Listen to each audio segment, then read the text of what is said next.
James sir നല്ല back light ആണ് ജനലിന്റെ അവിടെ നിന്ന്. ജെയിംസ് സാറെ ബാക്കിൽ നിന്ന് നല്ല ലൈറ്റ് ആണ്.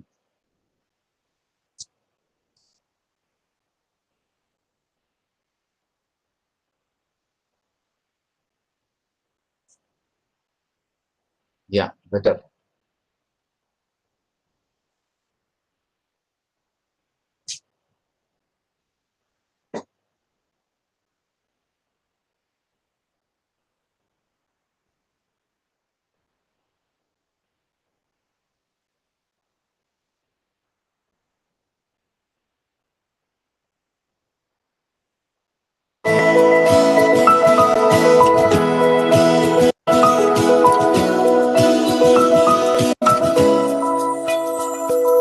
Stopping by the shimmering shores of time, musing on the timeless truth sublime. Seek aside a gleam on flaming wings. Sacred heart, the soul enchanted sings. Blessed are we on this praising shore, blissfully gleaning pearls of lore. Pilgrims on these pastures green, seeking joy, hinterlands unseen. Sacred hearts, a bud of light, shine on bright, abiding hearts. Sacred heart, shrine of light, shine your beams, make us one at heart.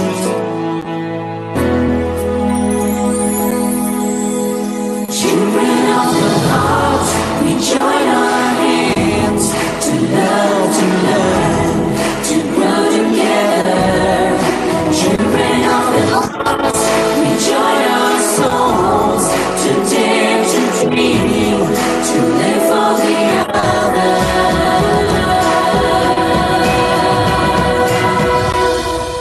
Master benign, anchor divine, hallowed be thy home remain. Grant us to bless, grant us love, all that proclaim thy grandeur and love. Sacred hearts, abode of light, shine on bright, burning hearts. Sacred heart, shrine of light, shine your beams, make us one at heart. Make us one at heart.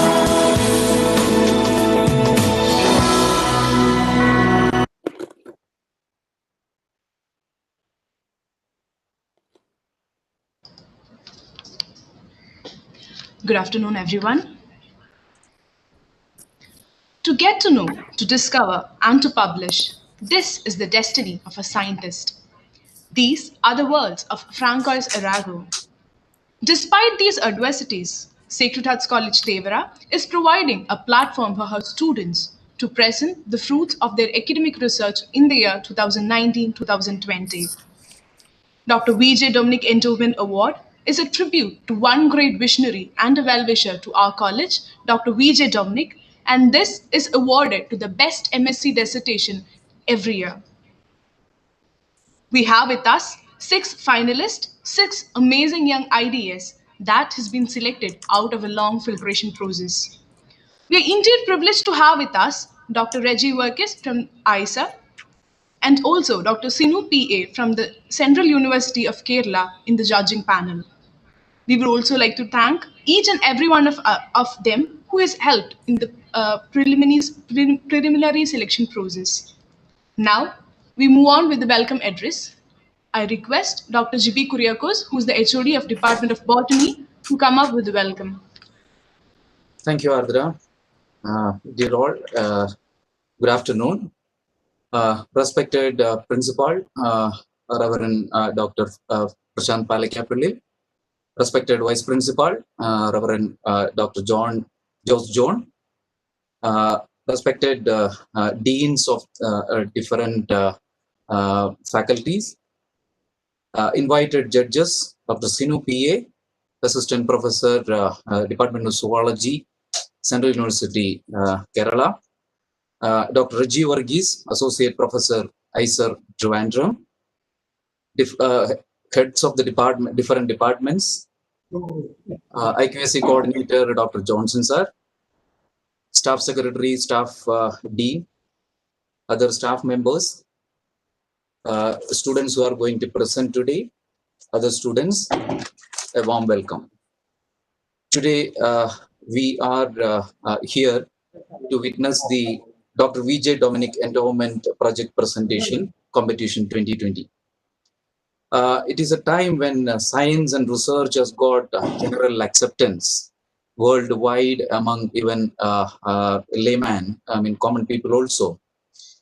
And we are in a very unique platform today to witness the presentations.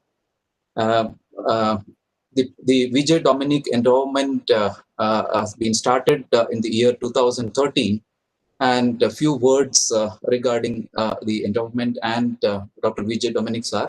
I request Vijay Dominic sir kindly switch on your video if you are available, sir.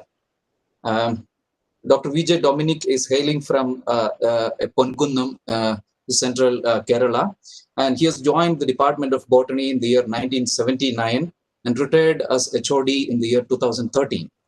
After a long 34 years of invaluable service, he worked with all the faculties who served the department since its establishment, except the recently joined new faculties. He is a part of the bright history of the department as well.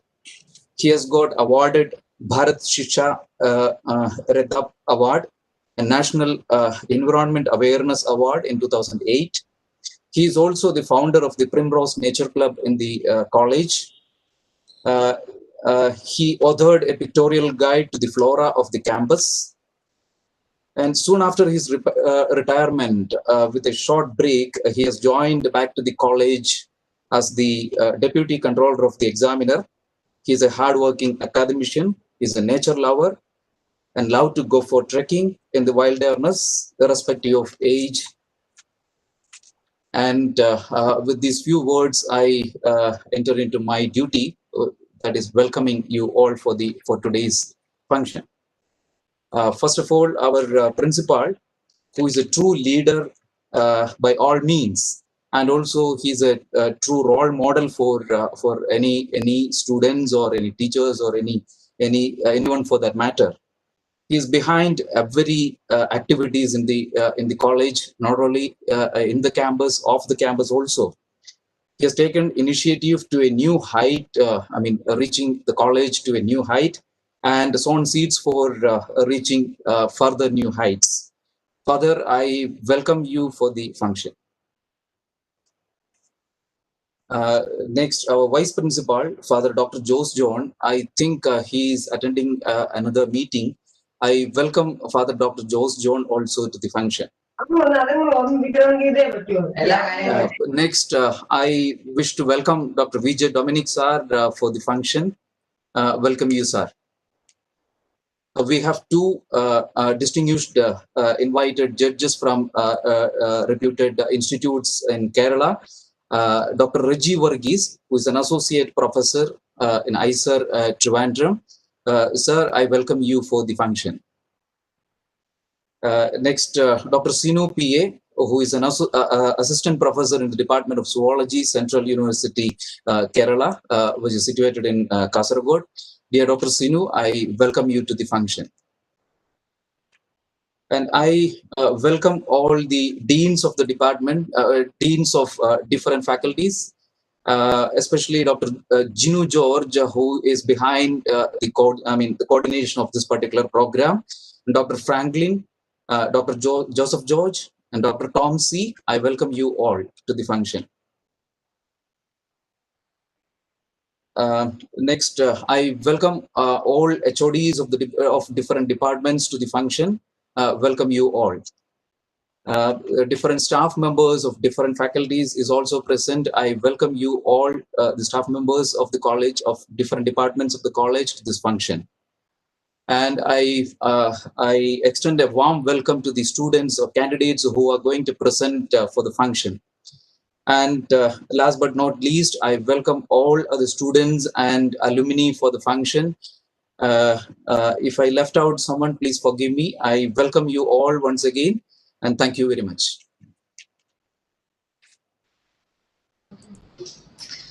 Thank you, JP sir. Now we have the presidential address. Let me welcome our principal, Dr. Reverend Father Prashant Palakapalli, for the same. Dear everyone, a warm namaskaram and good afternoon to all of you. Extremely happy to be here today. This being most likely, God willing, my last year of attending Dr. V.G. Dominic Endowment competition. And Dr. I'm very, very happy to see Dominic sir here, because I remember how he introduced this idea and established the endowment, and still he is around us and with us and witnessing to this. In between, there was a lull in the program. 1 or 2 years, I think we were not able to keenly follow this up, but now it is resumed again back with the new team of deans on the scene, Dr. Franklin and also especially Dr. Gino this year. So the chain has been resumed after some breakage in between. So happy for that. And very glad to see our expert panelists also. Thank you for being here. Very glad to see the students. I think this you should cherish as a very memorable kind of experience in your student life. Maybe it's peak, it's pinnacle. And I hope that I don't know how many are attending this. I wanted all the PG students to attend this actually, so that they get inspired regarding the distinguishing characteristic of PG education. I think it should be researched and they should become inspired from the very beginning. I hope I couldn't really follow it up because it will be a very, very busy day and past days also. I hope it is done and the students are listening to this and get inspiration from the chosen participants. I congratulate the selected two each of the departments. Very glad to see you all. And I hope that the entire gathering will benefit from this, and you also in turn will get inspired from the insights you get from the judges, and in turn, sooner or later, your papers will become published, and it will be adding to the body of knowledge and building up of the wisdom-seeking community. I thank all those who are behind this, especially Dr. Gino and other team members for having organized this. And I wish the gathering the very best. Today is a very auspicious day, World Food Day. So I hope all of you have had food.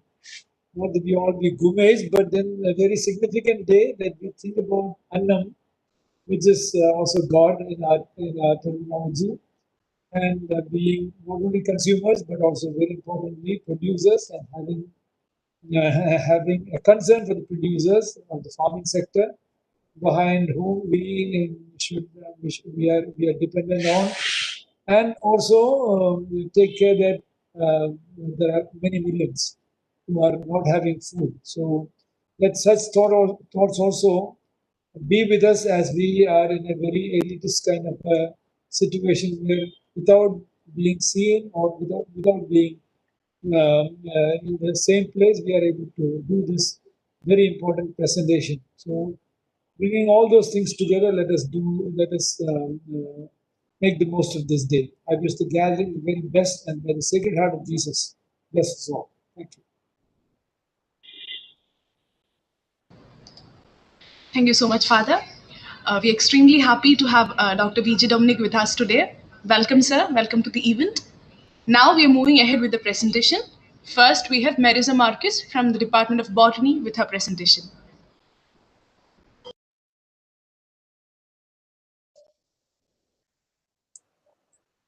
Okay, am I audible? Gino teacher, the judges are ready alone.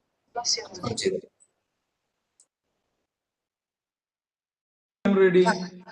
Both the Sinu sir and Reggie sir, ready? Yeah, I'm Shall ready. shall we start? Yeah, sure. Please go ahead.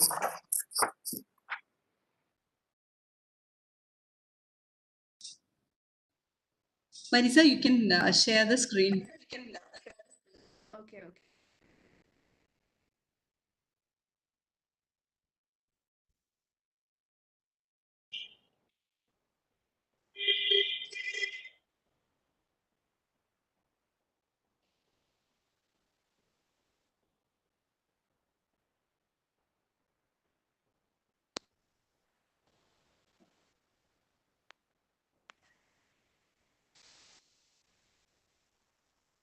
Am I audible? Not very well. You should have Okay. more clarity. Good afternoon, everyone. Plants are the green blanket of the earth. They are the primary producers of the ecosystem. In that, photosynthesis is one of the major features of plants. In light reaction, there involves four main protein complexes, mainly photosystem 2, cytochrome B6F complex, photosystem 1 and ATP synthase. Coming to the core of my project, that is D1 protein, which is a transmembrane protein, which is found in the photosystem 2 of thylakoid membrane. Nowadays, use of herbicides were increasing tremendously. In that, some of the plants evolved as herbicide-resistant property. There are different herbicide binding sites in plants. Some herbicide blocks electron transportation at D1 protein and prevents carbon dioxide fixation and energy production. So thereby cause for the free radical formation. Thus D1 protein will damage, cell membrane and cell organelles disrupted, and finally plant will die. So my topic is a comparative analysis of D1 protein in selected atrazine-resistant and susceptible members of family Poaceae using in silico approach.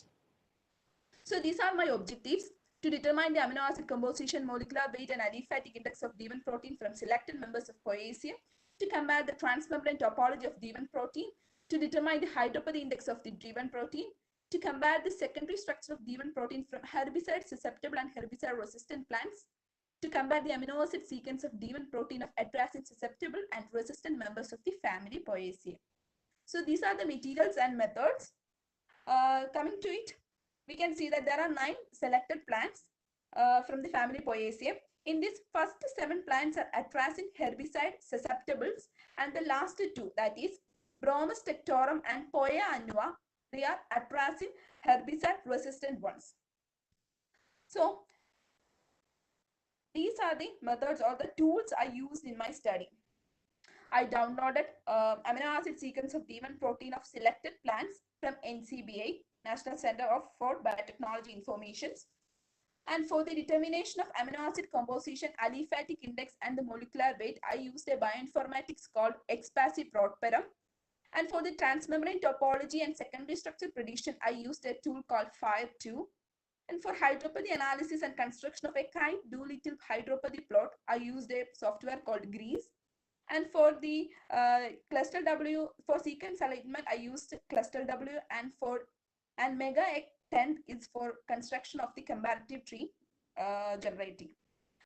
So these are the results which I got from my study. And from amino acid composition of D1 protein in different species, concluded that there is no significant variation in the amino acid composition of atrazine resistant and atrazine susceptible plant.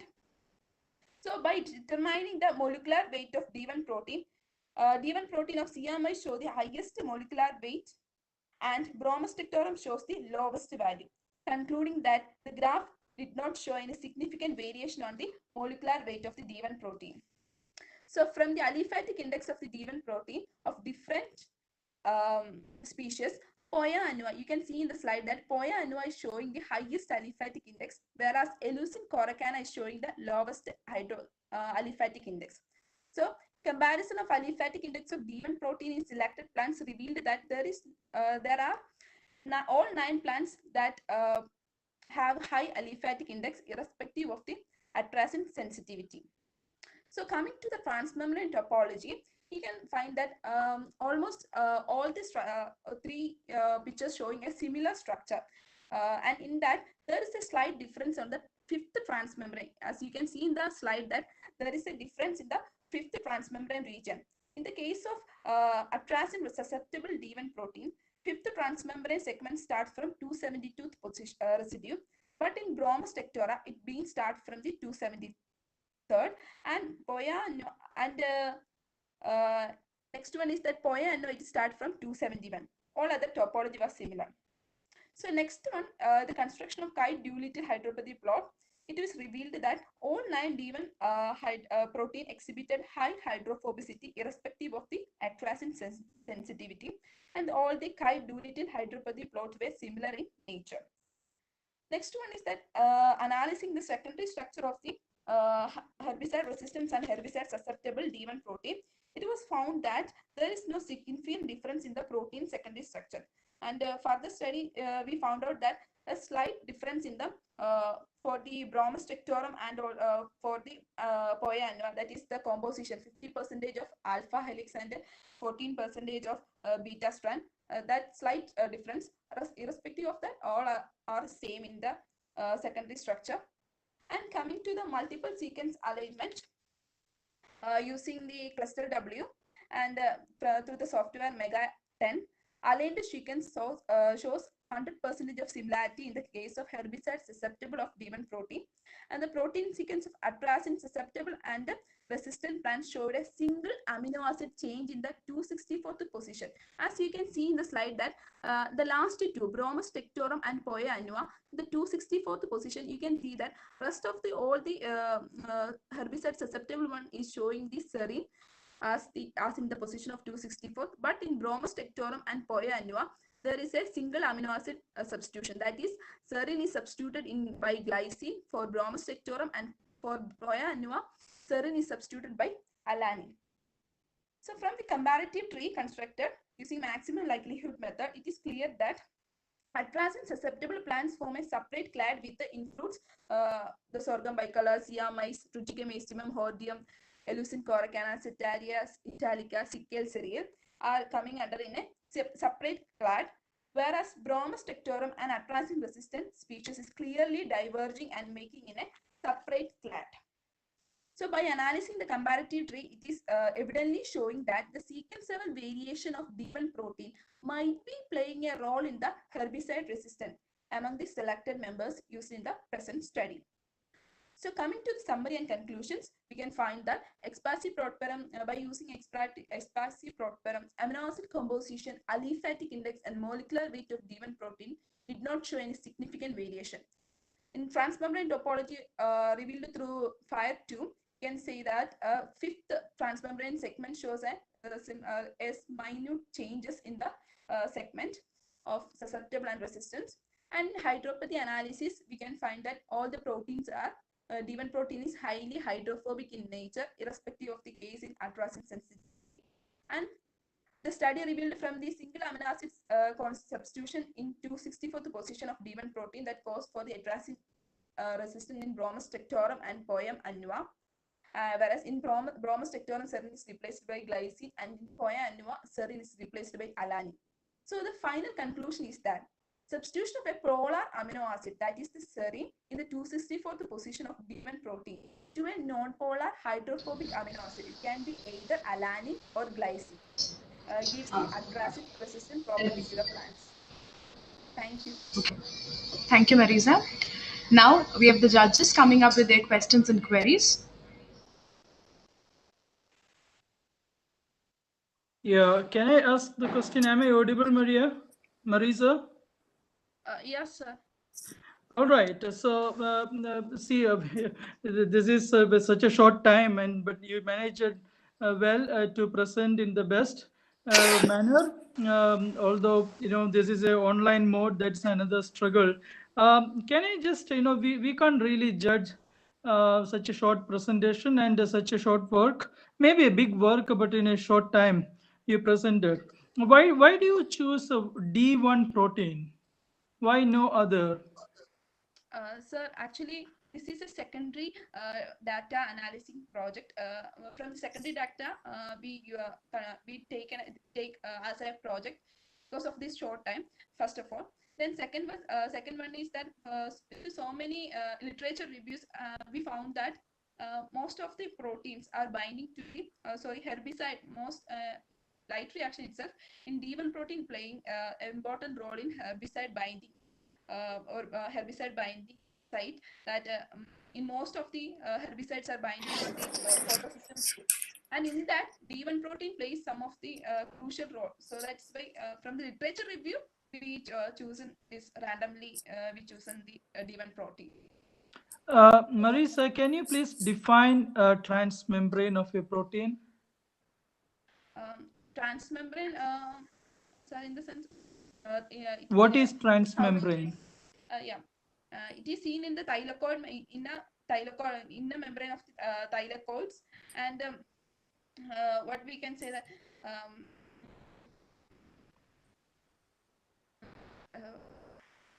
okay, in the membrane of the thylakoid, and transmembrane is seen in between the stroma and between the thylakoid lumen. We can see the inner membrane of the thylakoid, the protein present on the inner membrane region of the thylakoid. It's thylakoid membrane protein.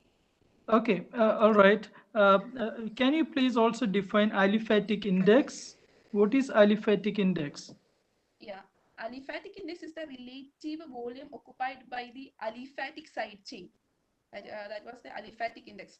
Then we found out the expansive properum 2 software. And its values ranging from what to what?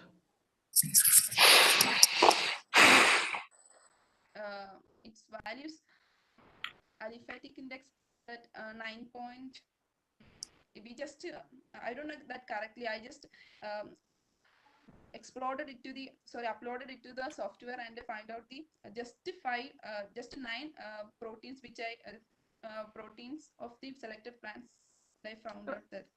Okay, my final query is, would you expect the same expression in this D1 proteins transmembrane structure to all herbicides, or this is a basic change you are expecting with all herbicides? So I took a single herbicide called atrazine for my Okay, study.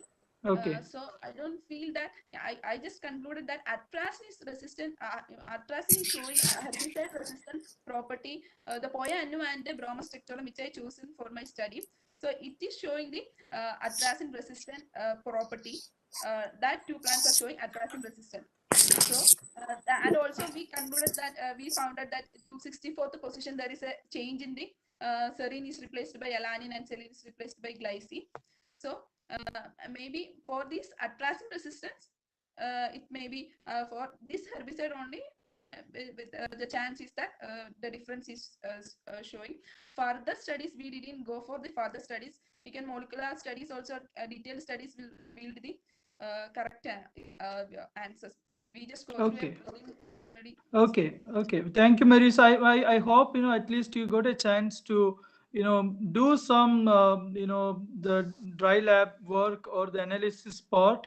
What we expect from a master's dissertation is that you are going to be familiarized with the methodology, what you follow, and why you are doing that. Is at least those two aspects you must be very clear with, right?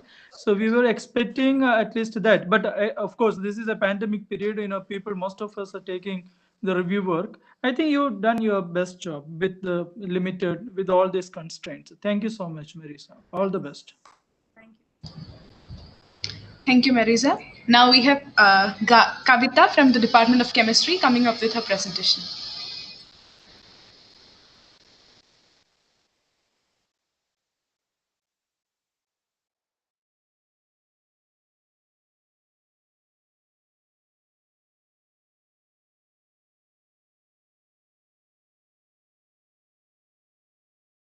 Hello, am I audible? Hello. Yes, you're audible.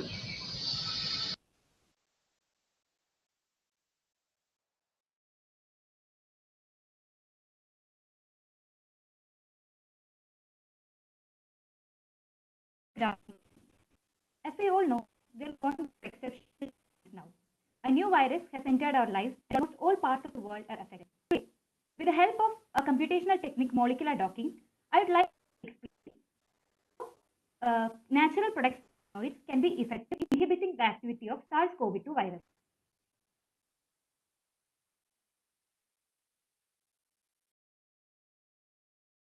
Severe acute respiratory syndrome coronavirus, a virus which caused the pandemic COVID-19. Generally, coronaviruses can be grouped into four classes: alpha, beta, gamma, and delta. This SARS-CoV-2 belongs to this beta class of coronavirus, which is belonging to both human and animals. Similar to the earlier MERS infection, this also in the alveolar epithelial cells of the lungs and causes acute respiratory distress syndrome. What is the structure of this virus? The genetic material stranded positive RNA genome, which is covered by a four major proteins. They are spike glycoprotein, membrane protein, envelope protein, and nucleus. The spike glycoprotein gives the virus its crown-like morphology, and it is responsible for cell entry. Envelope and membrane protein form the viral envelope, whereas nucleocapsid protein helps in viral assembly by combining with the genetic material RNA. Now let us have a look on how and multiply inside it. The spike glycoprotein of SARS-CoV-2 has very high affinity with the ACE2 receptor found in the membrane of human cells. This spike glycoprotein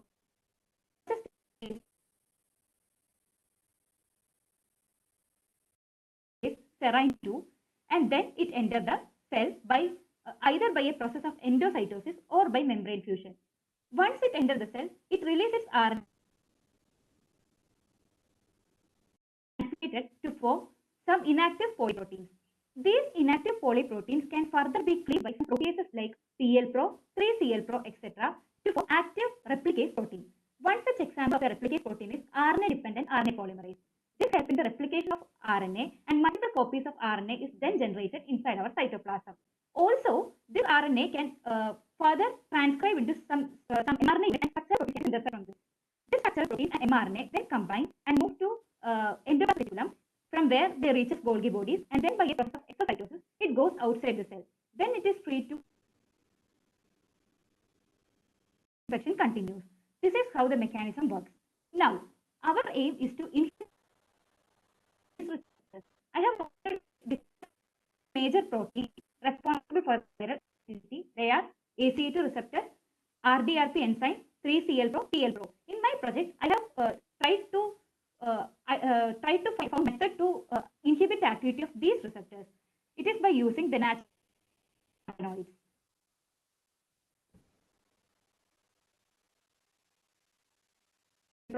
ACE2 receptor and RDRP. This respective PDB 6LU7, UK4, 6LU and 6LU1.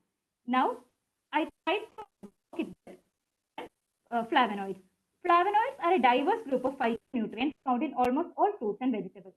They are plant secondary metabolites. They have different biochemical activities like antioxidant effect, anti-inflammatory effect, etc., which makes them highly effective against disease, etc. Based on the structure, they are grouped into different classes. Instead of virtual screening, I try to identify the best flavonoids, which inhibit the activity of SARS-CoV-2 receptors to a better extent. The methodology of computer-aided drug design. Computer-aided drug design is a method in which we apply computational techniques to discover and develop. It has two approaches: structure-based drug design and ligand-based drug design. In either of these techniques, first of all, a target is identified and optimized. Then a ligand is identified and allowed to dock targets, and best inhibitors are found out. Molecular docking comes under this structure-based drug design. It is a method which predicts the preferred orientation of one ligand when it is site of target to form a stable complex.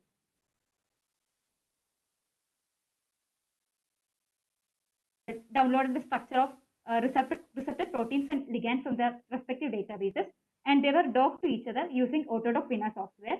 And then we examined the binding scores or binding energy with which this ligand bound to this receptors. The ones with bind with least binding energy will act as the best inhibitor of a target protein.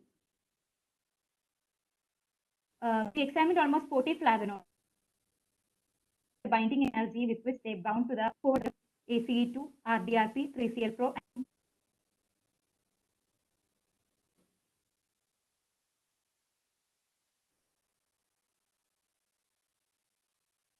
Flavonoids act as good inhibitors to this process of the SARS-CoV-2. Flavonoids are gallate, rutin, very good binding source. So, in my opinion, this flavonoid should be used discovery against the because flavonoids are natural products which are found in vegetables around. Also about no side effects, so this should be used as lead compounds in the drug discovery against this disease. Of Dr. ABTG. Now the paper is under revision. That's all about it. Thank you. Thank you, Kavita. Over to the judges for questions and queries. Kavita. Hello. Hello, Kavita. Can you hear? Hello. You are audible. I can hear you. Kavita, can you hear me?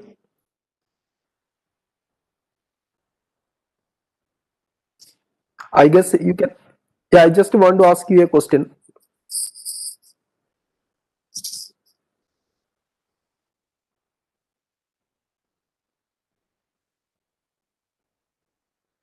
She gone?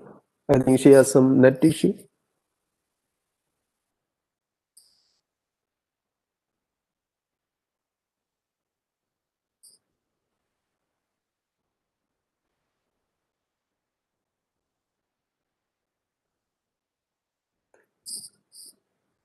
Hello. Kavita, you can use the chat box if you can't unmute and speak. I think she has net problem. I think it is showing that poor connectivity. Okay.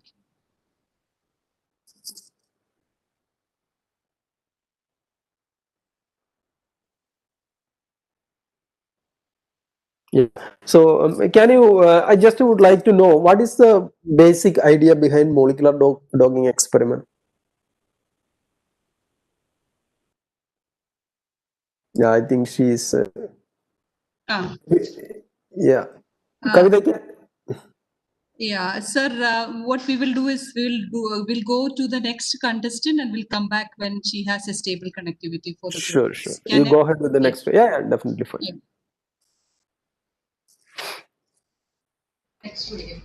Okay, sorry. Now we have Sneha Teresa from the Department of EVS with her presentation.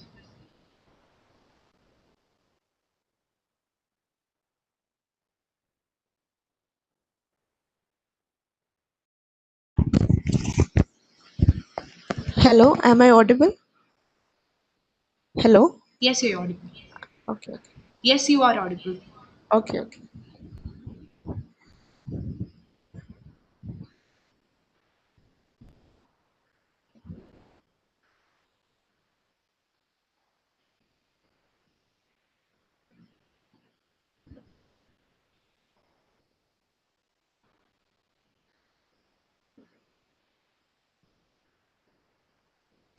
Hello?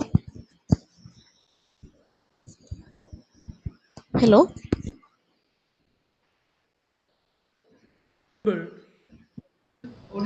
Yeah, can you please start the presentation? Okay.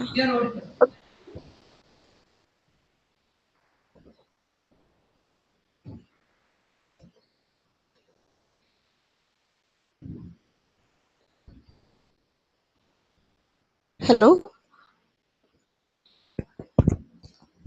Hello? You go Yes, ahead with yes, the you're presentation. We can hear you. Okay. Sir, can you see my presentation? Yeah, Had very fine. shared. Very fine. Yeah. Okay. Please. Okay. Reverend Father Dr. Prashant Palakipuli, Reverend Father Dr. Jose, Dr. GB Kuriakos, Dr. Gino, Dr. Dominic, and all the dignitaries. A warm good afternoon to one and all present here. Myself, Sneha Teresa George, belonging to the Department of Environmental Studies. And today I'm here to present the report based on my project, which was carried out at International Center for Ocean Information Services, Hyderabad. And my project topic was mapping and monitoring of netto mangroves. Mangroves are those trees, shrubs, or palms that grow at the riparian zone, and these mangroves they can tropical rainforests in their primary productivity. They can also withstand high salinity, strong winds, high temperatures, extreme tides, etc. And Sundarban is the largest mangroves which is found within the Ganges Delta of Bangladesh. And about the role of remote sensing and GIS in mangrove ecosystem, this mangrove their growth is not constant. It is dependent upon the climatic patterns. So in order to monitor the mangroves, this remote sense data act as an advanced and reliable tool because it provides the timely information so that we can monitor the status of its growth along the coastal areas. About NDVI, it is a normalized difference vegetation index. The formula for calculating NDVI is infrared minus red divided by infrared plus red, and the NDVI value ranges from -1 to +1. It is the absorption in the red spectrum and reflectance in the near infrared. And this was my study area, two mangroves in Kerala, which is a part of Marada municipality located in Panangad Island. About the objectives of my study, it was to calculate the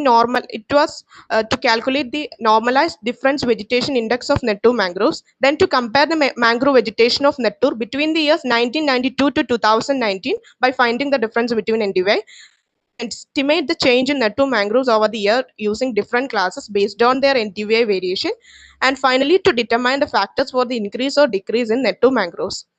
And the data products and softwares used, I had used Landsat 5, Landsat 7, and Landsat 8 images for my study. And about the softwares used, I had used ArcMap 10.5 and Google Earth Pro for my study. About the steps I followed, the first step was a collection of data. I had collected the Landsat images during 1992, 1997, 2001, 2008, 2014, and 2019 using USGS Earth Explorer. Then Landsat images in the ArcGIS, followed by visualization of Nettur mangroves in Google Earth. Then I had done the conversion of the K file to layer ArcMap. After that, I had created a shapefile. Then I had calculated the area of study region using the calculate geometry option in Arc toolbox. And after that, I had calculated the NDVI using the formula infrared minus red divided by infrared plus red. After that, I had masked the non-vegetation areas, as my study area contains not only vegetation area, it also contains water body, roads, etc. So I masked the non-vegetation areas for the accurate calculation. Difference between NDVI between the years using the raster calculator.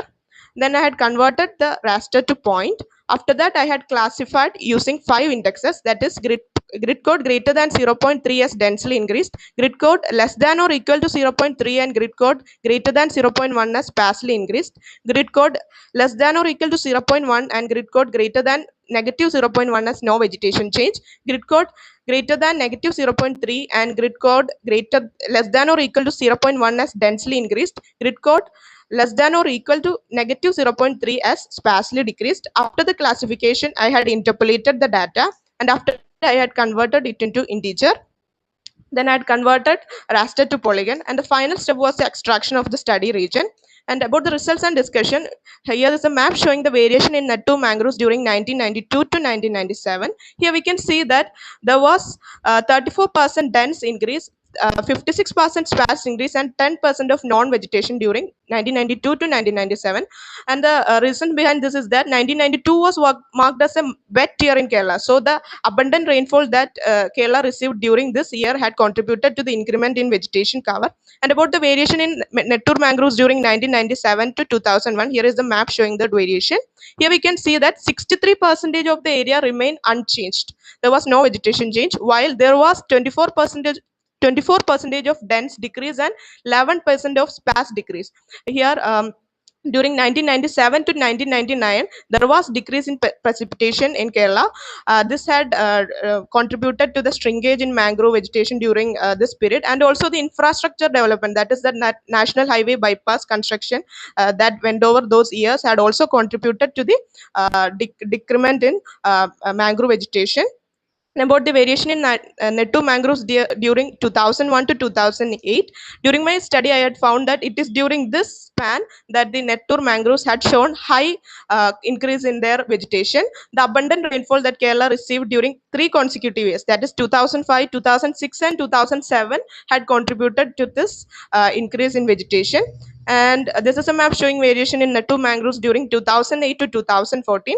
Here we can see in my study, I had found that during 2008 to 2014, Nettu mangroves had shown the great decrease in its vegetation, and it is mainly due to the over harvesting of the mangrove by the local people, and also the deficiency in precipitation in the year 2012 also had contributed to the shrinkage in mangrove forest during these years. We can see that there was 78% of dense decrease during this year.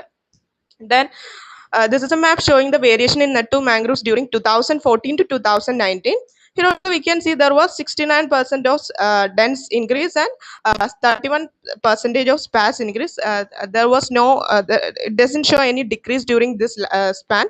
And we all knew that Kerala received abundant rainfall during 2018 and 2019, and it is this rainfall that had contributed to the growth of mangrove vegetation during these years. And the is that there is an alarming decrease in the extent of net2 mangroves from 1992 to 2019. So the result of my study strengthened the need to preserve this area. And unless and until we are ready to initiate steps to protect this area, it will remain the same. And these are my references. And thank you. Thank you, Sneha. Over to judges for their questions. Sneha, Hello, sir. very good presentation and nice work. How Thank you. accurately you can mask the non-vegetation area during your studies? How accurate it was? Accurate in the sense that this NDVI value is from NDVI value is from so I had marked if the value is if the NDVI value is nearly positive value means it is mangrove area, and if it is negative value means it is some water body or some other feature. So I had masked those grid code less than 0.2 as this less than less than 0.2 as this non-vegetation areas as per the guidance of my guide. No, no, yeah, that I understand. What I'm asking is that once you mask that particular area, how do you make sure the accuracy of your assumption? Sir, as I told now that those grid codes less than those grid codes near to negative values will won't be so it was helpful.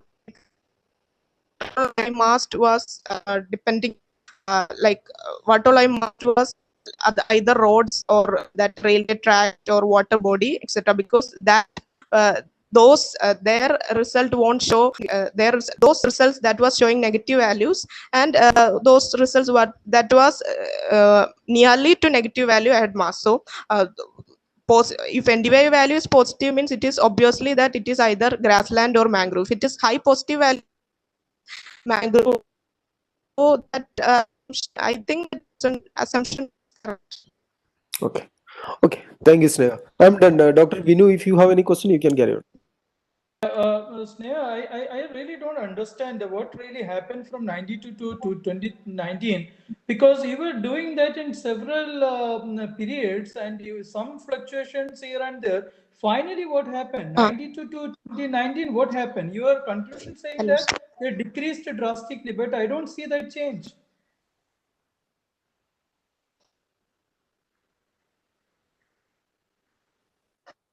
yes. Sneha, my question is, you Hello. were doing that Okay, from okay. 92 2019, and we have seen fluctuations in the proportion of a mangrove area, and you are not very sure Okay. how accurately that is. I am not convinced by your answer to previous question, and now you are telling that there is a huge change. I mean, change in sense, drastic decline in the area of this mangroves, but I can't really see that in your year-wise comparison. Sir, the high decrease was shown during 2008 to 2014, while after that, due to that abundant rainfall that took place during 2018 and 2019, the mangrove area had increased, but it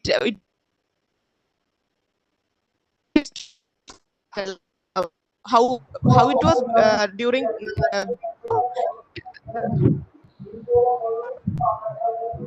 Neha, that's fine. Okay. Can I just ask you, have you visited any of these mangrove grids in person? hello Yeah, have you visited any of these mangrove grids in person? hello Hello? Can you hear me, Sneha? Okay, leave it. I think if there is time after all presentations, I think we'll catch you up. Okay. All the best. Thank you. Next, we have Jayalakshmi from the Department of Mathematics with her presentation. hello hello Uh, hello excuse me. Sneha, we'll get back to you later. hello Hello. Sneha, hi hello. yes I can hear you. Yeah, we'll get back to you later. We have Jayalakshmi presenting now. Okay.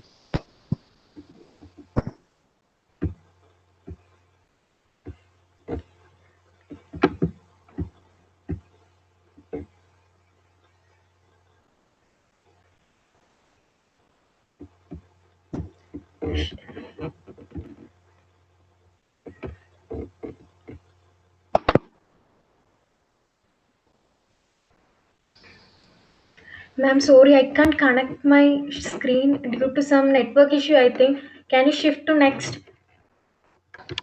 Yeah, it's perfectly fine. Okay, then we'll have Alekha from the Department of Physics with her presentation.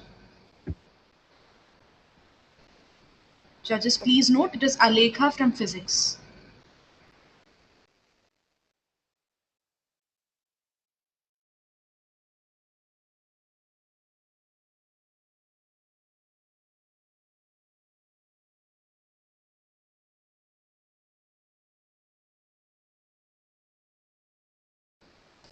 Are you able to see the Alekha? presentation? Are you able to see the presentation? No, it's just coming up. No, it's not coming up. Share the screen. I've already Can you share shared the it screen? on. Wait a minute. Share. Then you have to select the screen and Yes. screen one.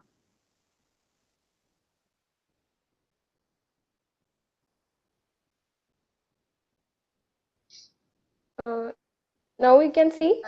Can you see? No, Alekha, what you have to do is you have to select the share and then you have to select screen one. Okay. One minute. Uh, Yeah, screen one you have to select. okay. Then like that. Then you have to. Sorry, I shared accidentally. Yeah, screen one and click it. Then share button. Share screen. Yes. Then click it. Yeah, it's coming up. Good. Now it's coming. Yeah. Uh, can you make it in? Is it in mobile phone? Okay. Yeah. Yeah. Yes. Now Yes. it's Yes. visible. Carry on. Your time starts now. Okay. Yes. Yes. Yes. Do Good it. afternoon. Your time starts. Good afternoon, everyone. Nanomaterials manifest extremely fascinating and useful properties in our daily life. Today I'm here to present my project work on the topic synthesis and characterization of manganese-based mixer nanoferrites.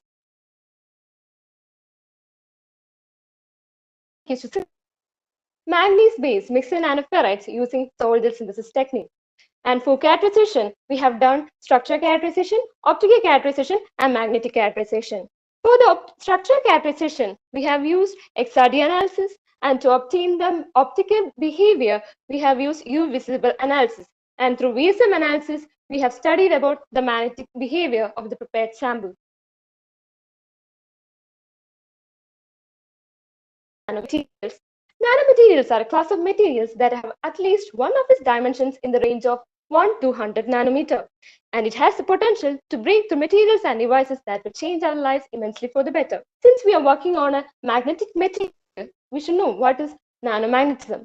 It is a branch which deals with the magnetic properties that have at least one of its dimensions in the nanoscopic range.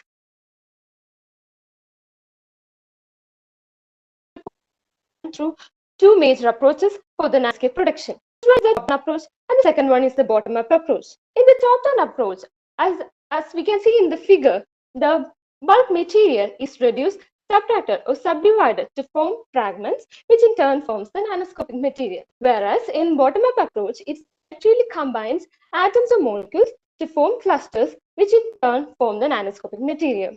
For the preparation of the solve this technique, this is bottom-up approach. We had to solve this synthesis technique because it is considered as one of the most effective way to synthesize homogeneously nano-sized particles. For the preparation of the samples, first of all, we have to metal nitrates such as ferric nitrate, magnesium nitrate, manganese nitrate, and cobalt nitrate. We have took the metal nitrates and mixed it in an appropriate stoichiometric ratio of about 2:1. These metal nitrates is then dissolved in a minimum of ethylene alcohol at a temperature of about 300 Kelvin. The obtained sol is then heated at 333 Kelvin. Further heating of the sol will lead to self-ignition of the sample. After self-ignition, we will dry powder. This dry powder is then grounded while using the gate motor. The grounded powder is then sintered at 633 Kelvin for 2 hours. After that, we will get the obtained prepared. These are the images of the synthesized M and MgCF samples. First image shows the powdered form of dry powder form of the M and MgCF sample, and second one shows the grounding of the M and MgCF sample. Study about the structure behavior, we have used XRD analysis. It gives us the information about crystalline nature, nature of the phase present, lattice parameter, and so on. The main principle behind X-ray diffractometer is the Bragg's law, which is by 2d sin theta is equal to n lambda. The lambda is the wavelength of X-ray radiation, d is the spacing between the planes, and theta is the refraction angle. In order to calculate the X-ray density, we have used the formula rho is equal to 8m by Na cube, where m is the molecular weight, which is given in grams, and n is the Avogadro number, which is given in per mole, and A is the lattice parameter, which is given in Armstrong unit. In order to calculate the crystalline mass, we have used Scherer's formula given by d is equal to k lambda by beta cos theta, where k is the shape factor and beta is full width half maximum, which is from the XRD data, we can plot the X-ray diffraction peaks of the samples. These are the X-ray diffraction peaks of MNF and MNCF. The XRD diffraction peaks are plotted with 2 theta on the x-axis and intensity on the y-axis. As we can see from the figure, the highest intensity is obtained from the plane 311. Also, from both the samples, we can see that 5 different intensities are obtained from the indices 220, 311, 400, 511, and 440. To the structural parameters of the prepared samples such as MNF, MNCF, and MNMGCF, we see that the crystalline size of MNF is less when compared to the other two samples. But when the cobalt and magnesium is added to the MNF, we can see that the crystallinity of the sample gets increased. This is a similar case with that of lattice parameter also. But when we look into the X-ray density of the sample, X-ray density of MNF is greater when compared to the other two samples. This is due to the fact that density is inversely proportional to cube of the lattice parameter. Also, the crystalline size of the nanoscopic material remains within the range of 12 to 17 nanometer, and the peaks from different indices indicates that it have a pure spinel ferrite structure. Move on to the optical characterization. For the optical characterization, we have used ultraviolet visible spectroscopy technique. It is a quantitative technique that's used to measure how much a chemical substance absorbs light. The main principle behind this spectrometer is based on the fact that molecules of the samples absorb UV or visible light, which results in the excitation of the outermost electron.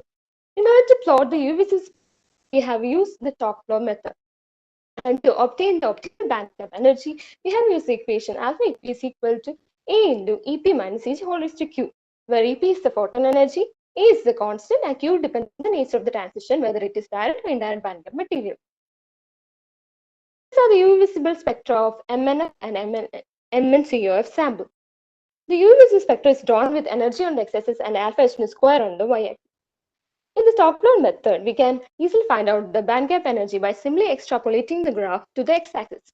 And this extrapolated value will give you the bandgap energy of the prepared. These are the bandgap energies of the prepared samples. From the data, we can see that bandgap energy of M and CO is less when compared to the other two samples. But when Mg is dropped into M and CO, we can see that there is an increase in the bandgap energy of the sample.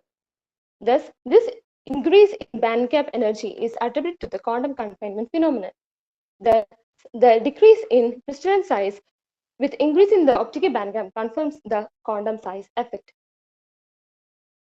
To study about the magnetic behavior of the sample, we have used BSM analysis.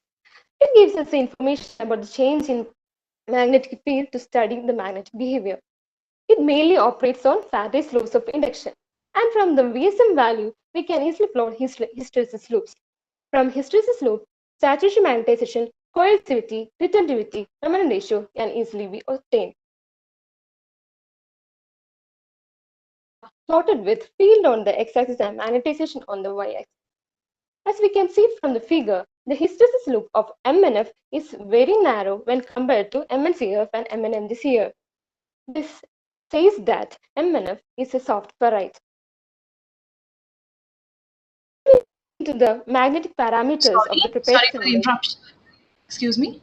Sorry for the interruption, but we're running out of time. Okay, Sorry. okay. You got to Okay, stop I'll now. come in.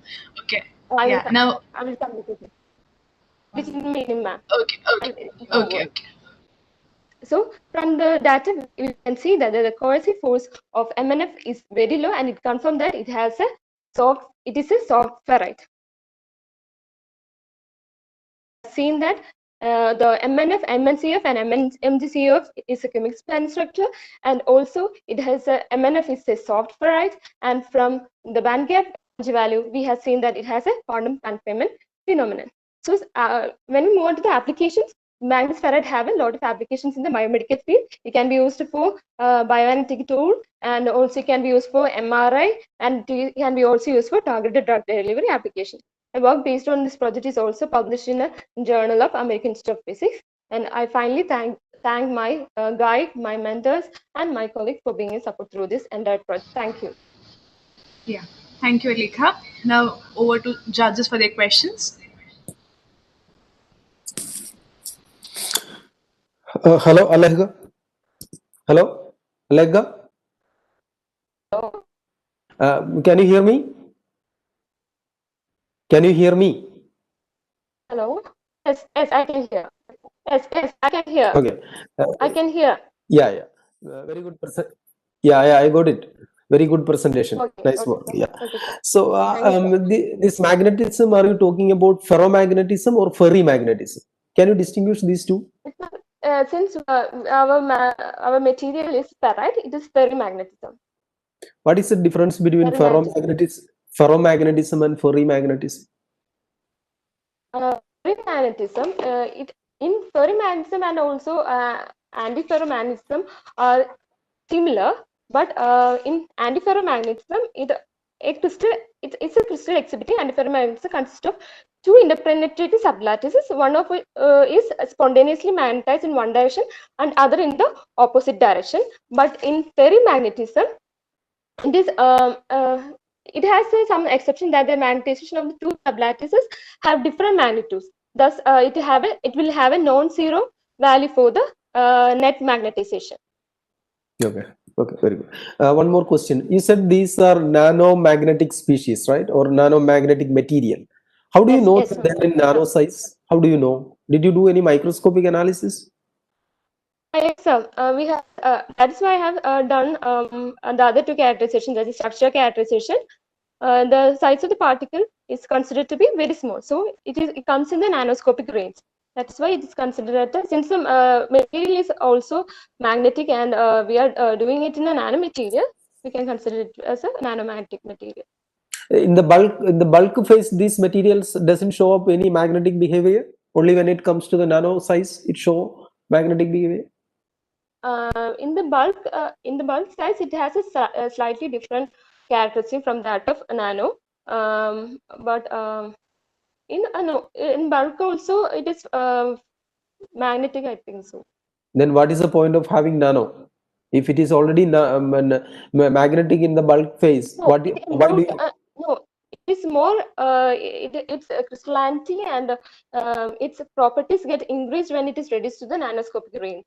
And if we are obtaining it in a as I have already mentioned, it is very mostly applicable in a biomedical field. So if we are having a nanomaterial that have such a good property, then it is more preferable than Those part is not clear in the sense if this is already showing all the properties in the bulk material, there is no need to make it nano.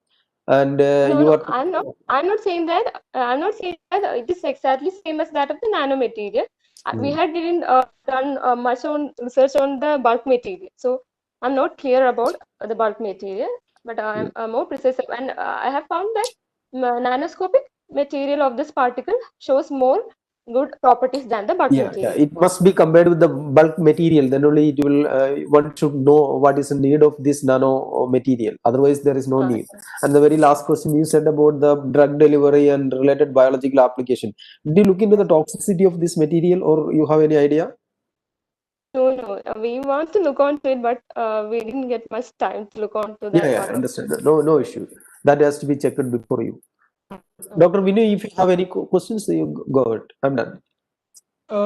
No questions are organized presentation. All the best. Okay. Thank you, sir. Thank you. Thank you, everyone. Now we have R. Shruti Krishnan from the Department of Zoology coming up. Hello, am I audible? Yes, you're audible. Please go ahead with the presentation.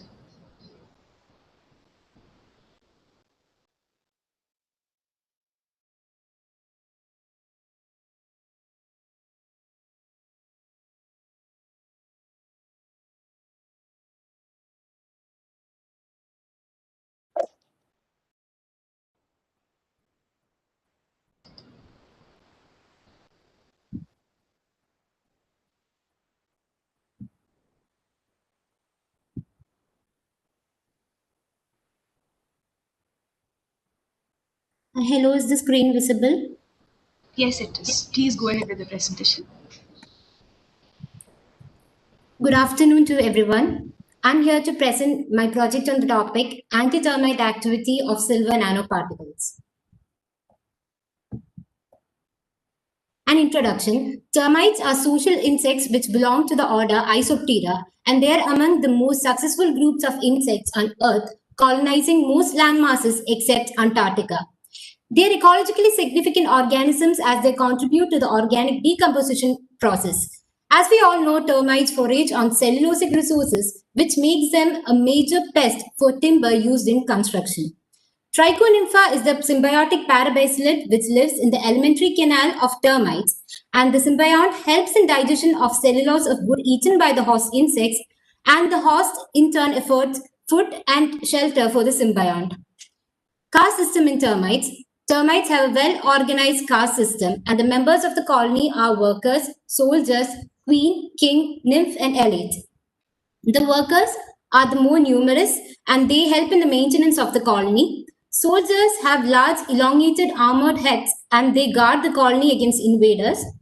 The queen has an enlarged abdomen, and its sole function is to lay eggs.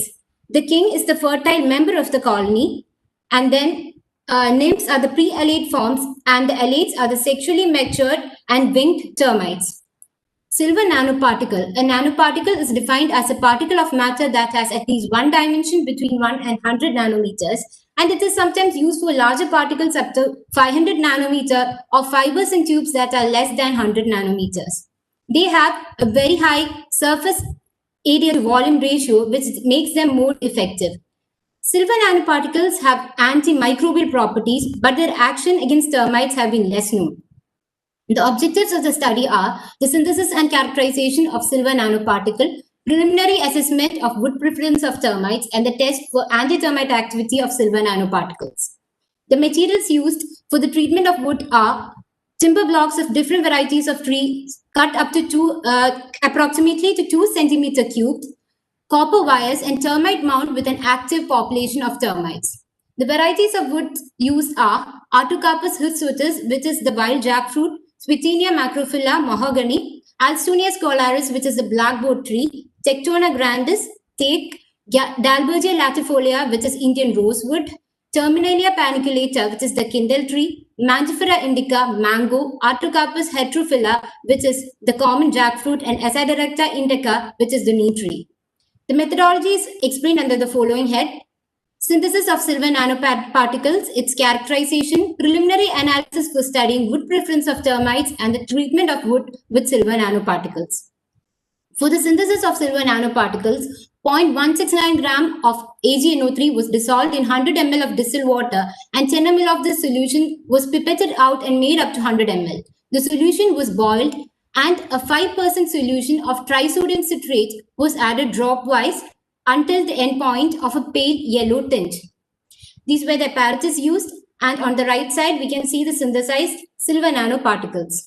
For the characterization, scanning electron microscopy was done. This was done at sophisticated test and instrumentation center at CUSAT. For the preliminary analysis for studying wood preference of termites, the wood, which was cut into 2 centimeter cubes, were soaked for 24 hours in water and dried completely. The initial weight was measured, and they were tied to a copper wire, and they were lowered into the mound for 21 days of infestation. This is how the cubes were tied, and this is the termite mound which I selected. This is the termite population inside the mound, and this is the final setup of the wooden cubes. For the treatment of wood with nanoparticles, the 3 varieties of wood to which maximum damage was caused during preliminary analysis were selected. These were coated with silver nanoparticles and lowered into the mound for the same period, that is 21 days. The results: after performing scanning electron microscopy, it was inferred that silver nanoparticles had a size range from 200 nanometer to 360 nanometer. This is the data. And the result of the preliminary analysis, after checking the wood preference for 9 varieties of wood, it was inferred that 3 of the wood, the termites caused maximum damage, which was mahogany, Alstonia scolaris, and Mangifera indica. This is how the wood was attacked by the termites. And after coating with silver nanoparticles, it was seen that Swithinia macrophylla and Alstonia scolaris, these termites showed maximum aversion to nanoparticle coated mahogany and Alstonia scolaris, and Mangifera indica, only a 0.539 gram was consumed by the termites. These are the intact Alstonia scolaris and mahogany wood, and this is Mangifera indica on the right. This is a bar graph showing the effect of nanoparticles. Mangifera indica 76.6% aversion and 100% for mahogany and Alstonia scolaris respectively. Conclusion: silver nanoparticles possess anti-termite activity. The preliminary analysis gave the preference and amount of damage caused, and it's concluded that the greatest amount of damage were accounted for 3 species, which are Mangifera indica, Swithinia macrophylla, which were consumed fully, and Alstonia scolaris partially. These 3 varieties of wood were coated with silver nanoparticles to determine its anti-termite activity, and it was concluded that termites showed 100% aversion towards nanoparticle-coated mahogany and Alstonia scolaris, whereas in the case of Mangifera indica, 76.6% aversion was observed. Thus, silver nanoparticles works as a potential agent against termites. And the future prospects: termites are a great menace to wooden structures, and they render a huge amount of loss due to the damages caused. And silver nanoparticles can serve as an effective solution, and it can minimize to a large extent the damages caused. When manufactured at large scale, this can be an effective solution against termite attacks. And silver nanoparticles can be used in flood-prone areas to protect wooden materials in homes and other buildings. Taking into account the current scenario of Kerala floods, this can be really effective. Silver nanoparticles can also be tested for antimicrobial and antifungal properties. And nanoparticles, due to their ability to act on a large surface area, has been proven more effective. Hence, nanoparticles of other compounds can be synthesized and checked for its properties against different pests. Thank you. Thank you, Shruti. Over to judges. Hello, Shruti. Hello, sir. Yeah, nice presentation and interesting data. Just one query. Can you tell us what is the mechanism of this anti-termite activity of this silver nanoparticle? What is the basic science, chemistry going on there? Okay, so silver nanoparticles, it has been assessed for antimicrobial activities. So Yeah. it has been found that silver nanoparticles acts as an oral poison inside the termites. So they will have an aversive action. No, my question is that what really makes silver nanoparticle a toxic material to termites? What is Nanoparticles generally they have a high surface area to volume ratio, so they can have an effective means of action due to their smaller sizes. It is And size silver matters. It is size that is responsible as for well the as size matters, as well as silver is known to be a poisonous substance. silver. Yeah, these are the point where I want clarification. It is silver or silver nanoparticle, or what exactly who is actually the real species responsible for this activity? It is silver Actually, ion or silver nanoparticle? studies on silver as ionic silver has been studied, but Exactly. That is the point I want. Then why you want to take nanoparticle? You can just take a silver salt, right? Silver no, nitrate. that study didn't give the exact result. Did you do the control experiment with the silver salt? I didn't understand, sir. You can take any silver salt, right? For example, you can take silver nitrate, silver chloride, silver bromide. Just you can take and you can do that experiment and see whether those chemical species are showing any activities. Did Sir, you do that? actually, I had a time constraint issue. Yeah. So The thing why the previous question was also related to this. What is the point of making this nano material? If the other material itself is good enough, there is no point of making it nano unless there is a excellent enhancement in properties by making nano. And if it is so, what is the reason? So these are the point probably you have to think about it. Otherwise, why do you want to do it? because of its smaller size, it can penetrate areas more effectively. That's the main issue nanoparticles are selected. Yeah, I mean, maybe you can think about that more.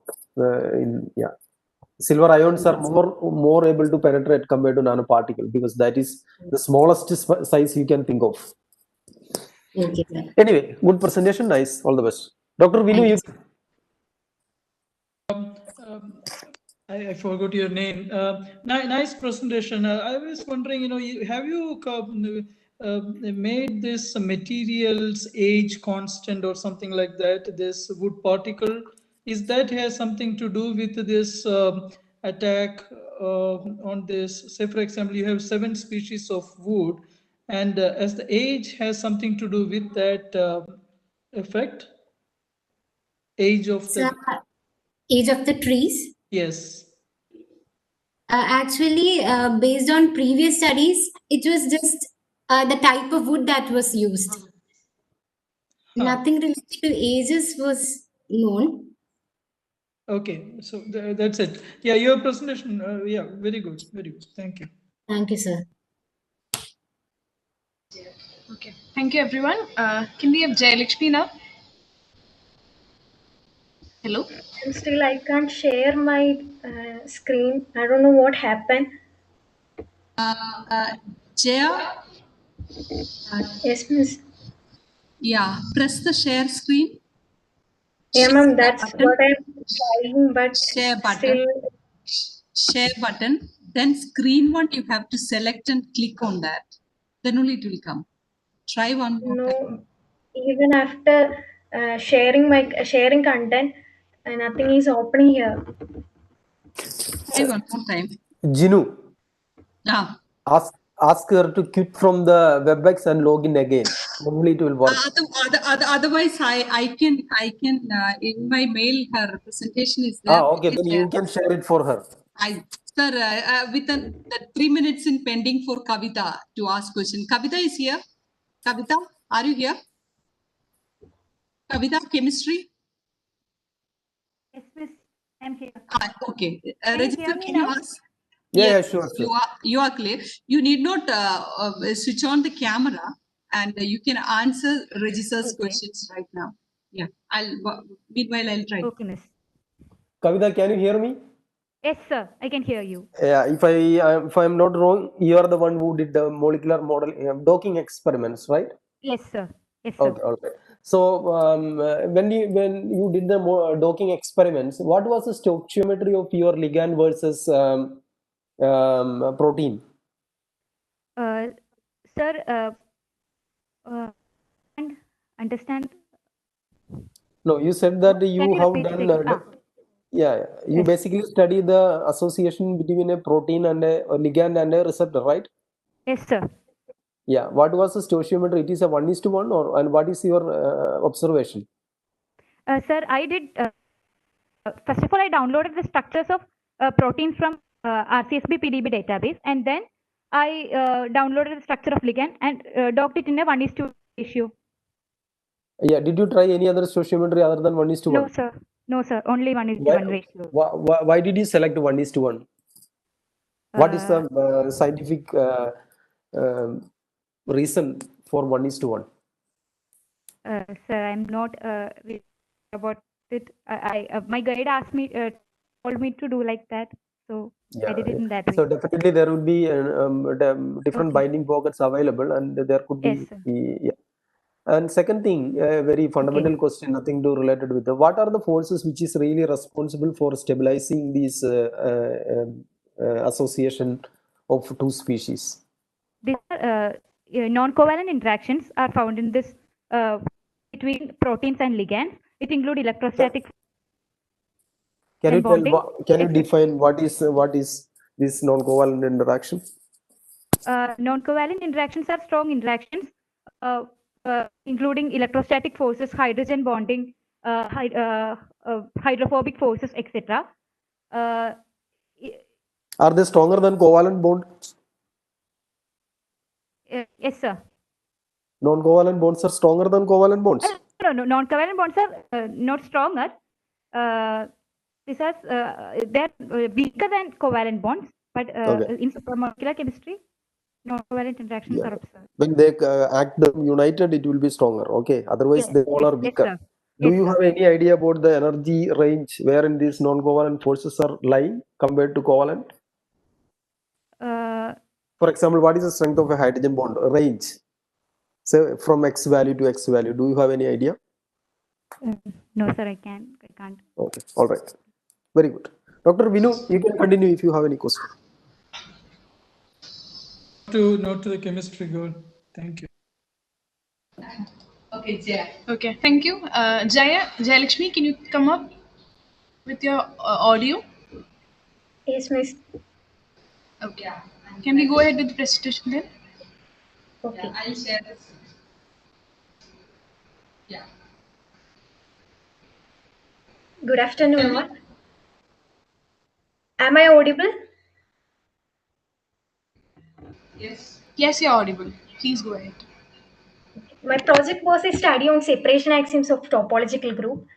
So, beginning with the topological group, topology and algebra are two main branches of mathematics. Topology is actually study of geometrical properties of a space, whereas algebra is a study of numbers. Group is a structure coming under algebra. It's a collection of some elements having a satisfying a set of conditions. So here we are combining some group structure and topological structure together to build up something new called topological group. Or simply we can say that we are introducing a topology on a group. So let's go to the definition. Miss.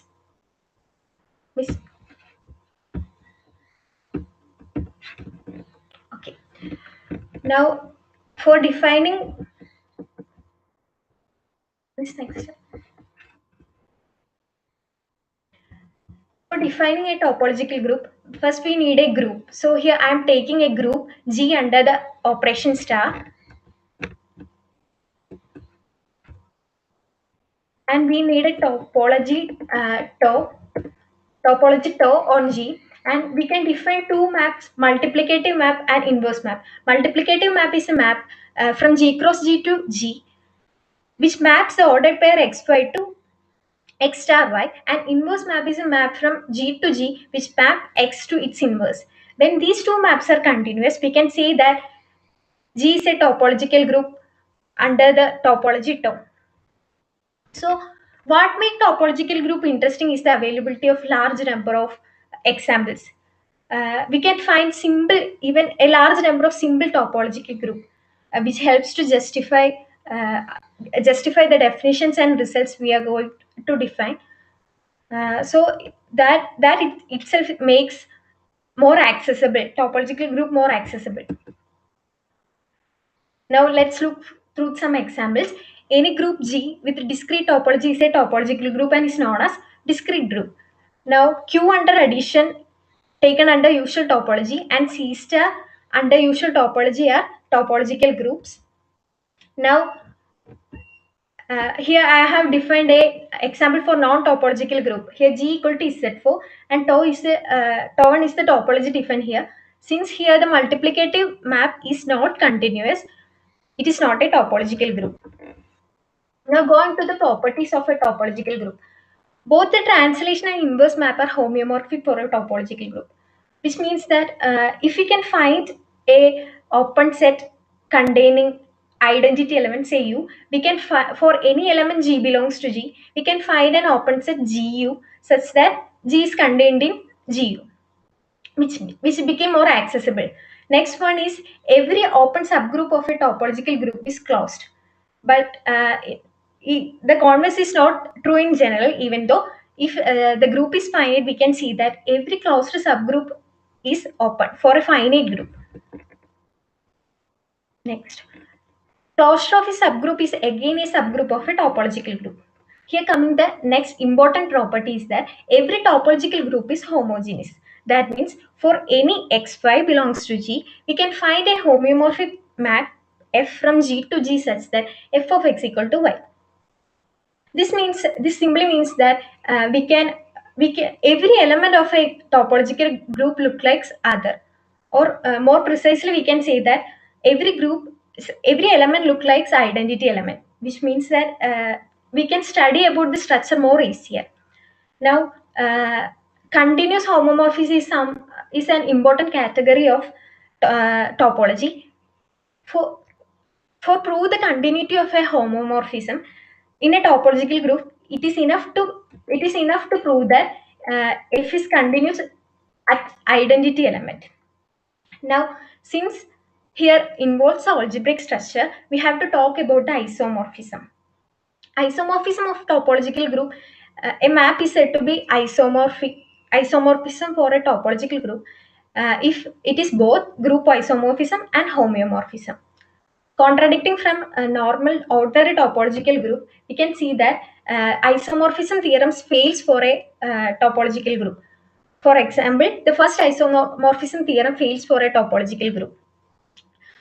For proving that, I am taking here R under usual topology and R under discrete topology, and defining the identity map from R under discrete topology to R under usual topology.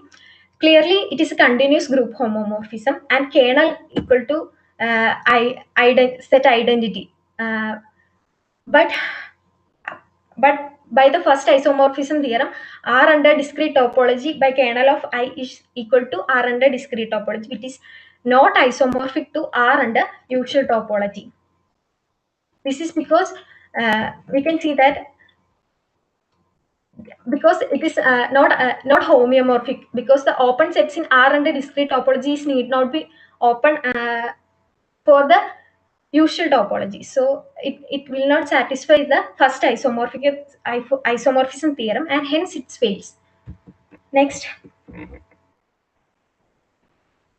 every subgroup of a topological group itself is a topological group under subspace topology, and we can see that H closure is equal to H closure, and also interior of XH equal to X into interior of H.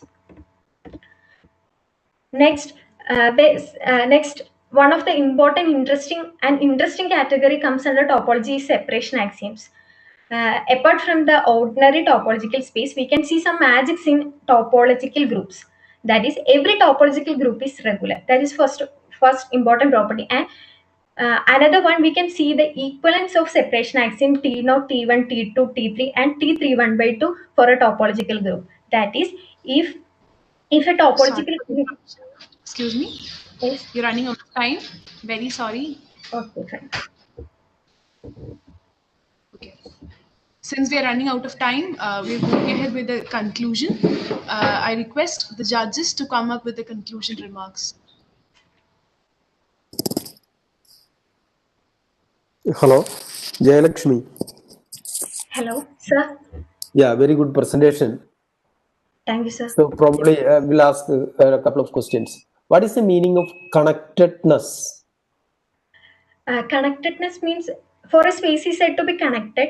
There exists no disjoint two sets. That if X is a space, there exists no two disjoint open sets A and B such that A union B equal to X.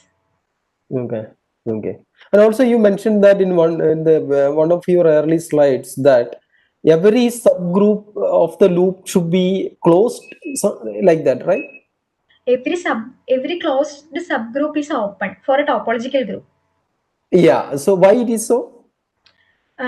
Actually, it is only true for finite. Every open subgroup is closed for all topological groups, but for the case of finite set, every closed subgroup is also open. This is because we can see that when considering closed, because all the open sets are considered in the topology. So when we take in a particular closed set, its complement also belongs to that topology. So we can say that it is open since it is finite. So it is applicable only in the case of finite Yeah, it's case? only applicable for the finite case. For infinite case, we can say that R under discrete topology Z is a closed subgroup, but it is not open. Okay, all right. Okay, Dr. Vinu, you can go ahead with the questions if you have. Jayalakshmi, you're asking a wrong man to ask a question. I'm very distant from the topic, but can you just distinguish between the discrete and the continuous topology? How do you distinguish them?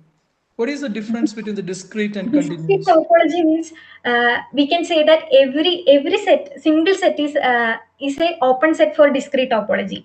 But when coming to it's actually top it's actually what to say it's when we are finding topology based on some functions.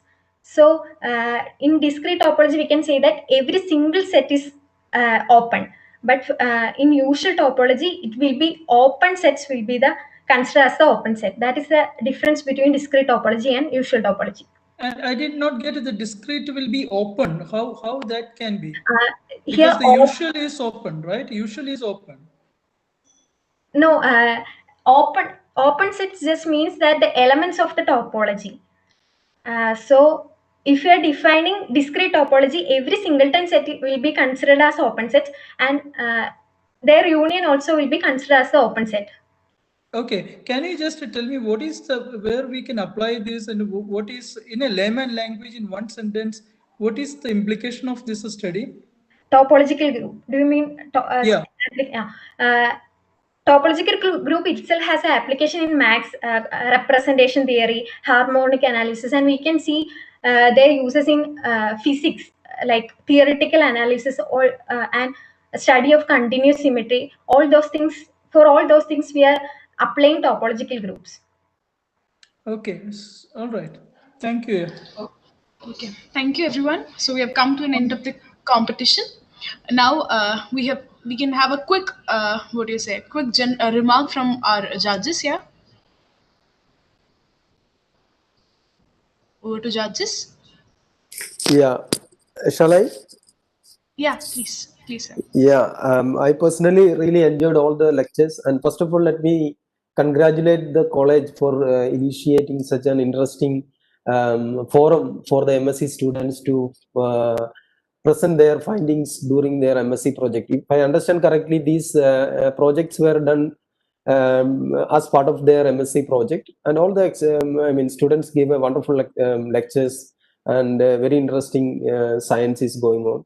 Actually, we have selected these students out of I think about 20 or something like that number, and all those proposals were excellent, and we had tough time to select these 6 students. Those students who were not selected doesn't mean that their proposals were bad. Absolutely great. All proposals were excellent, and these all the students.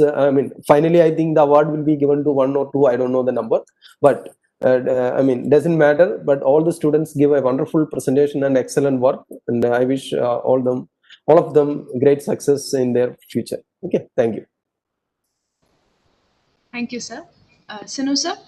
Yeah, I again want to congratulate all the students. Okay, during this tough period, they stayed safe, and they were in the academics, and at least to find time to complete their work, to the extent possible. My only suggestion, this is you may be having the core courses along with the dissertation.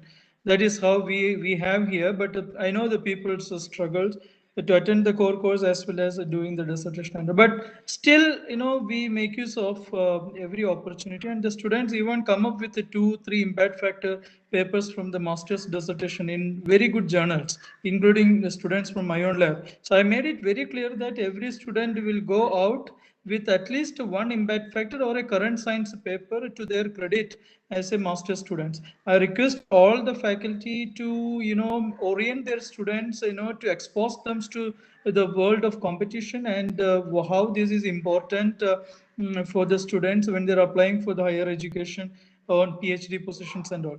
Regarding your presentation, see what I personally look at is your knowledge in the basics. Sometimes something like if I'm asking one student what is NDVI and what is remote sensing and what is the other way of surveying a land, I expect the student is prepared to answer the basics part of that. And so I think Reggie and myself even were really checking on your knowledge on what you are telling. If you are talking about discrete or open, or if it is something on topology, whether you yourself are convinced with these terms and what is its application and what is that theory behind. So that's it. So I wish all the juniors may be there, your other students may be there, and I wish you all for your future higher studies, and look forward to meet you somewhere. Okay, all the best. Thank you, sir. Now, I request our Dean of Science, Dr. Ginu George, to propose the word of thanks. Thank you so much, judges, for those thoughtful insights. Of course, all our students will benefit out of it. Let me quickly move on to my duty. Respected participants, guests, my colleagues, and students, I would like to thank first our principal for his guidance and support. Thank you for your presence and insight as well. Now I thank Professor Vijay Dominic for his presence.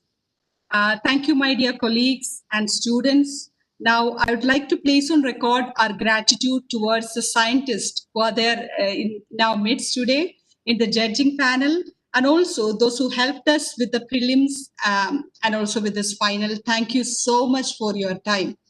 And I request the judges can make a compiling maybe later. No problem for us to stay back for 2-3 minutes. Even then we can do the compiling, or later we have time, because the results will be declared only during the Hardian Science Congress that is on 19th October, next Monday, 2 p.m.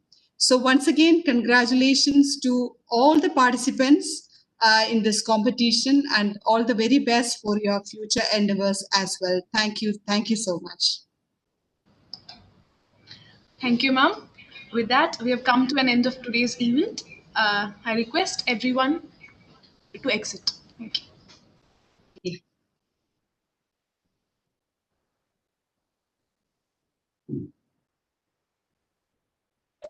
അപ്പൊ ഞാൻ പുറത്തോട്ടിരിക്കാം. जनगणमन अधिनायक जय हे भारत भाग्य विधाता पंजाब सिंध गुजरात मराठा द्राविड उत्कल बंगा विंध्य हिमाचल यमुना गंगा उच्चल जलधि तरंगा तव शुभ नामे जागे तव शुभ आशीष मागे गाहे तव जय गाथा जन गण मंगलदायक जय हे भारत भाग्य विधाता जय हे जय हे जय हे जय जय जय जय हे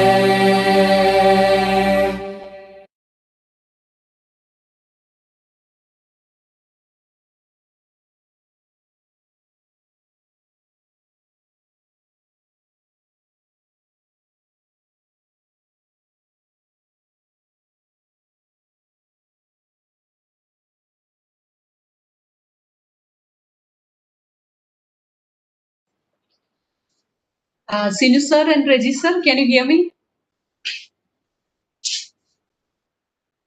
Junior teacher, I think Reggie sir was already quit. I think he already. Okay, sir. Then no problem. We will do the compiling maybe when you both are free. Sinu sir? Can you hear me? Yeah, yes, sir. Yes, sir. Yeah, since Reggie left, if you can bring him in now, maybe we can compile now itself. Now itself. Okay. I can make a call and ask whether he's Yeah, free. I have only 8% charge remaining in this. So let us try to do it. Okay. Okay. Dr. Jinu, you may please make sure that the participants and students are already left before. Yeah. Sure. Yeah, of course. Yes.